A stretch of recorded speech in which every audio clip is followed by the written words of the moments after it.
Hogwarts Legacy is coming out soon, and it's looking better and better with each new trailer, gameplay, and reveal. Recently, we've got some cool new information to talk about that even includes Simon Pegg's involvement with the game. That's right, the legend himself from Shaun of the Dead or Hot Fuzz is voice acting an iconic and important character within the game itself. On top of this, we have some awesome new details about the common rooms and even pages from the art book that reveals a bit more about the game. So, because we're so excited for this one, you know we had to make a video. If you're looking to keep up to date with all things Hogwarts Legacy though, definitely stay subscribed down below. And don't miss out on all the previous videos we've already got on the channel, going over everything you need to know about the game to get ready for it. There's a big debate between players currently on what house they will pick for their playthrough. I think I know what I'm going to go with, but I would love to hear your choices and why down in the comments below. Let's start off with Headmaster Phineas Nigellus Black. For the game itself, he will be our Headmaster. He's actually the great-great-grandfather of Sirius Black that you'll no doubt know from the movies and books. Sirius Black has described Phineas as the least popular headmaster of the school ever known, and it's looking like this will be true within the game itself. He's not interested in education or being a role model for the young witches and wizards at Hogwarts, he just wants the prestige of being headmaster. Probably to no one's surprise, he's also a Slytherin and is the last Slytherin headmaster of Hogwarts up until Professor Snape took the job many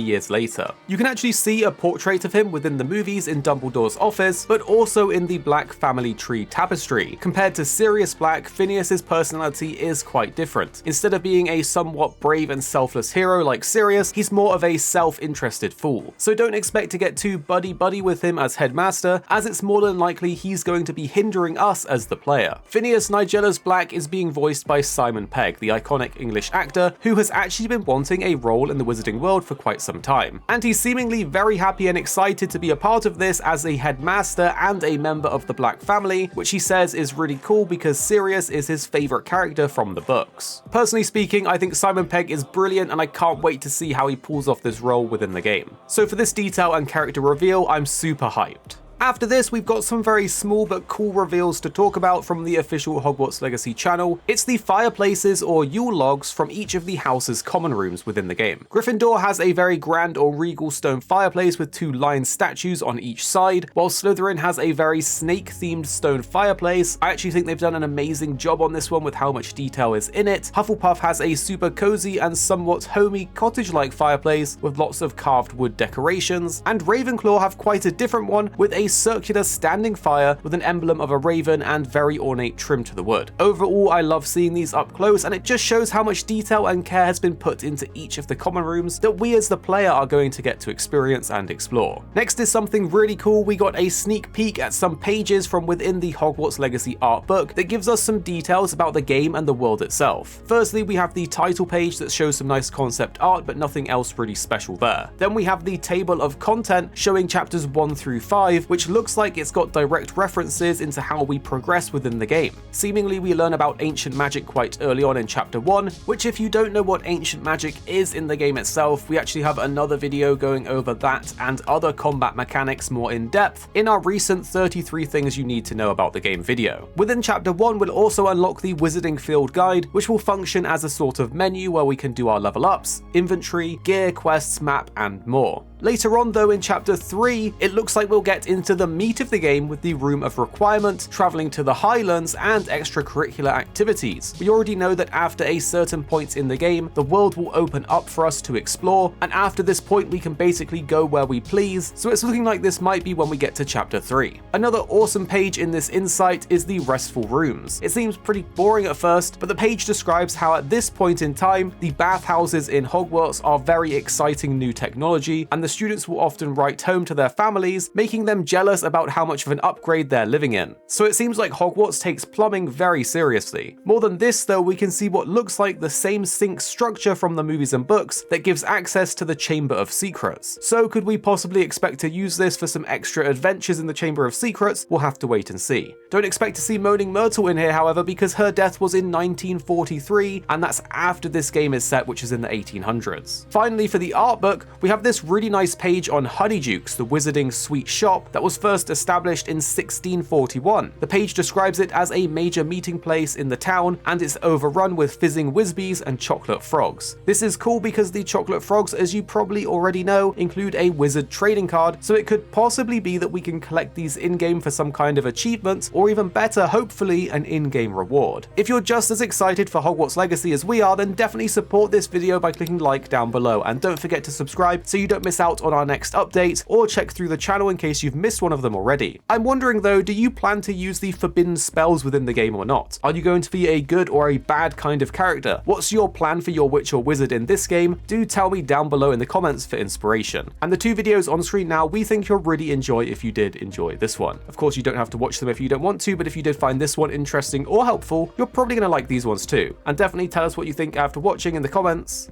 down below.